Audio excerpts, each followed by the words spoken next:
Morning, everyone. How are we doing today? Friday, May 29th, last business day of May. Last, yeah, that's crazy, right? It's almost middle of the year. Um, just really interesting.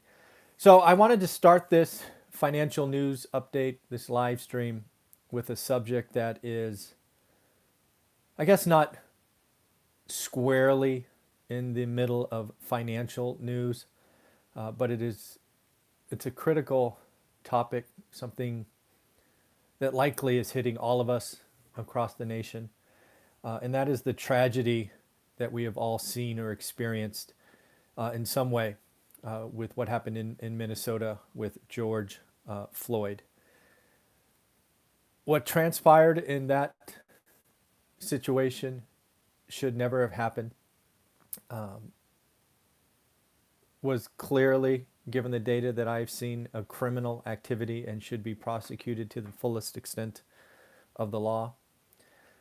But really, when you talk racism, which again is a topic that is probably not discussed enough to how to kind of move forward, is is unfortunate, right? To quote Will Smith, racism is not getting worse, it is getting filmed.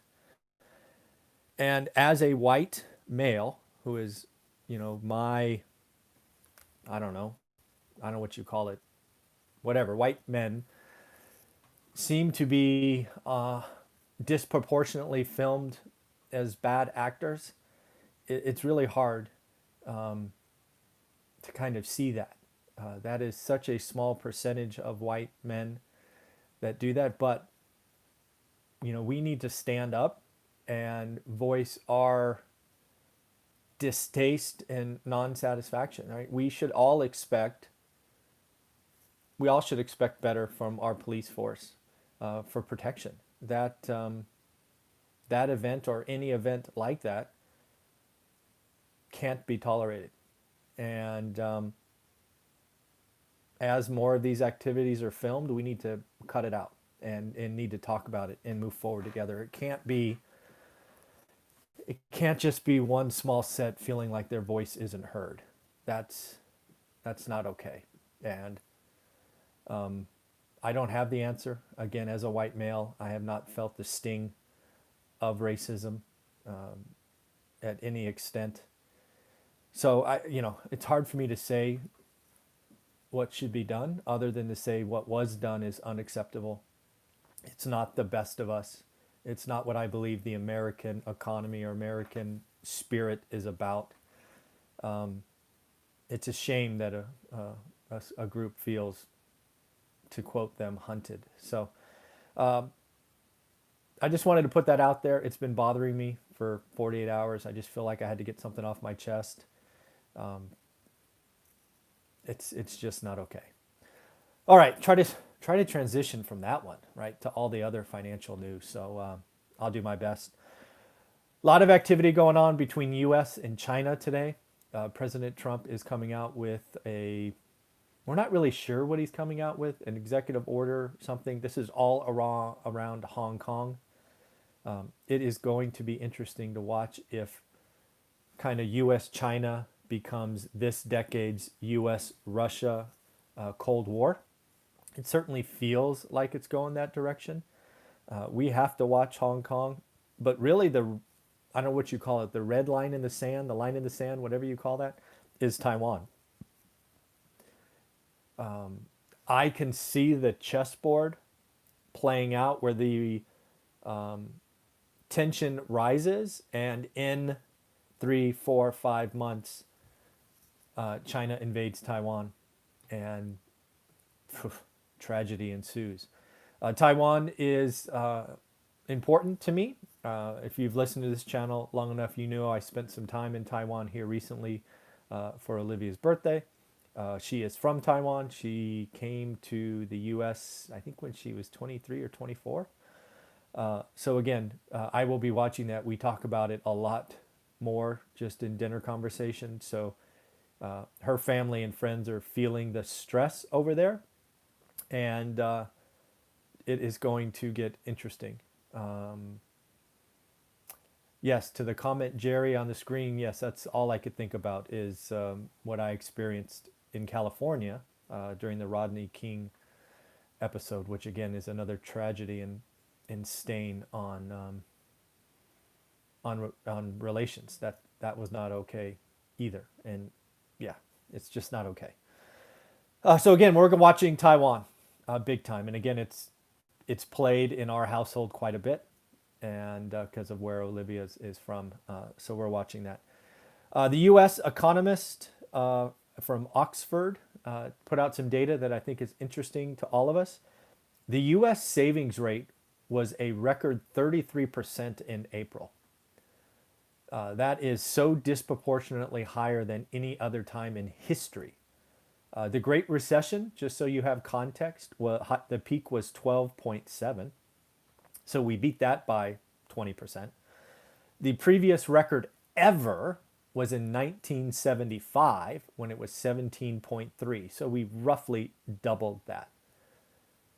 So there is no question that April of 2020 is going to stick out like a sore thumb on all of our economic charts for the next 50 years of you and I talking about this stuff. In addition, not only the savings rate was up, but guess what? Guess what happens when the savings rate goes up? Consumption goes down. So again, same report from the Oxford Economist. Personal consumption fell 13.6 in April. As a consumer-based economy, will all point to April, cross our fingers, being the low, which means we build out of it from here. But we still have some bad economic numbers coming. On the technology front, Salesforce announced their earnings yesterday. Is a little bit light, not only for the quarter, but kind of guidance. I think what Salesforce is doing is what Salesforce is doing is they are being aggressive. They are trying to take market share in this environment, which means they are going to give better terms, probably lower prices. And Salesforce, led by Mark Benioff, is a juggernaut. And coming out of this, they want to take market share from Oracle, from SAP, from Workday. Salesforce is no joke, and they are going to invest through this. They're going to think about total customer value and things of that nature going forward. So again, Salesforce is telling you, hey, we're going to invest through this. So our numbers are going to be a little light, but which will set them up for a much better 21 or maybe 2022. So watch that. Other thing, it looks like corporations, thanks to the Fed backstop, have raised over $1 trillion in the bond market. I can't even fathom that. $1 trillion. I wrote it down and I wrote billion because, a trillion just doesn't make sense. But no, it's $1 trillion. When I think about that, I think there's three things that happen. First and foremost, companies are doing that to raise liquidity, right? Just like I did, right? If some people asked, I do have a personal line which I withdrew from just to have the extra cash just in case. Again, I'm paying interest on that and just leaving it in the bank to make sure that things don't get crazy at the end of the year. So there's some liquidity raising. There are some companies that will use this cheap debt to invest. For example, Cisco Systems just bought Thousand Eye security company for about $1 billion. I mean, that's an example of using cheap debt to make acquisitions. And then there are, unfortunately, some zombie companies that are going to use the money just to limp through and ultimately end up in bankruptcy anyways. Lots of that going on. So it's going to be interesting to see how that $1 trillion breaks down in the next 24 months, right? Is it, are 5% of the people, surviving, or is it 40, right? We will see that. Interesting, one of the earnings that came out this morning that caught my attention is Canopy Growth Corporation. If you don't know who they are kind of the leader in pot stocks. I think they had a kitchen sink quarter. Remember that video we did about 2 weeks ago? Just looking at their top numbers, I know nothing about the company, but this is the example of a kitchen sink quarter. They were expected to earn 59 cents. They lost $3.72. My friends, that is a kitchen sink quarter. So again, don't know anything about the company, but again, having done this 30 years ago at a technology company, what probably happened is their earnings came in at like 52 or 53 cents. And they're like, shoot, Wall Street's going to kill us. So what they did is they looked at their balance sheet and said, what stuff can we write off now? Load it up. Make this number look so stupid bad that they give us a pass. I would tell you going from an expectation of 59 cents earnings to a loss of 372 is a kitchen sink quarter. They are trying to, I don't know if hide is the right answer, but they are certainly trying to take all their lumps now because their balance sheet is cleaner going forward and it will be easier to manage the number going forward. That's a perfect example of a kitchen sink quarter. Saw a news article this morning about new forbearance requests, and I was very pleasantly surprised. I usually try to source it twice, but I didn't have a chance this morning. They talked about only 7,000 new forbearance requests today, or this in the last week. That is outstanding, if that is true. So I'm going to try to get at that data one more time. But again, that just shows you that we are coming out of this, the worst of it. And, again, I can't say anything but good news. Dell came out with a nice solid quarter. And what you're seeing in Dell versus HP is Dell is likely taking share from Hewlett Packard.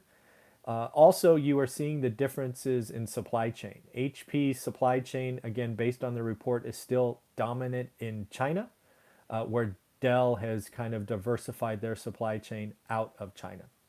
They still had some there, but a lot more components on a percentage basis for Dell are outside of China versus HP.